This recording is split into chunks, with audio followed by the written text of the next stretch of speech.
nous sommes en présence de l'I-Sommelier, donc Favine Riviera et Bar, qui avant tout est une carafe à vin qui permet d'aérer les vins, d'accélérer le processus d'aération de vin. Je m'explique, on se destine principalement aux jeunes millésimes qui ont besoin justement d'exprimer un potentiel, mais qui nécessitent souvent plusieurs heures d'aération pour vraiment les goûter dans les meilleures conditions. Le problème, encore une fois, ce qu'on comprend très vite, c'est que ça prend beaucoup de temps, et le temps, a priori, n'est pas compressible.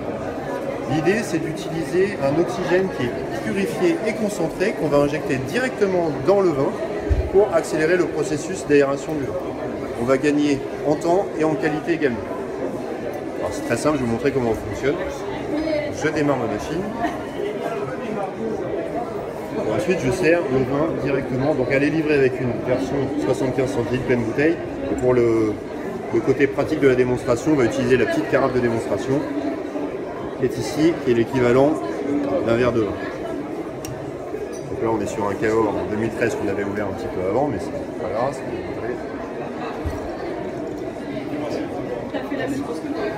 Donc, de manière très simple, j'ai servi mon vin directement dans la carafe. Je le repose sur le socle. Sur cette version, donc, qui est un objet connecté sur lequel on a la possibilité de retrouver les vins sur une application smartphone, j'ai présélectionné au préalable le vin qui correspond, le temps qui correspond directement à mon vin. Donc on va retrouver sur cette fiche-là, la F5, on voit bien que c'est un Cahors sur le Combal millésime 2013.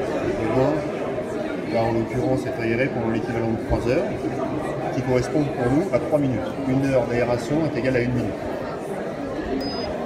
J'appuie sur Play et on voit l'oxygène qui se répartit directement dans la machine.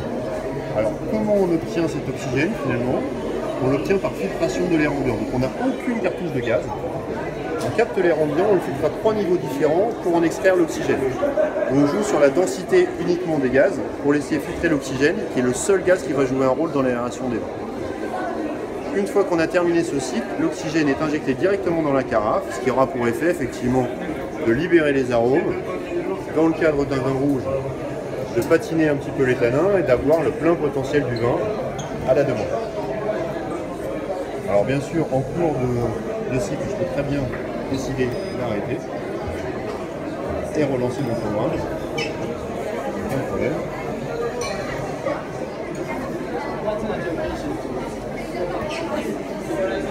Jusqu'à arriver à 100%. Là, je vais stopper pour la démonstration. Une fois que j'ai terminé, j'ai juste à servir mon vin. Il est tout à fait normal, classique. C'est prêt à déguster.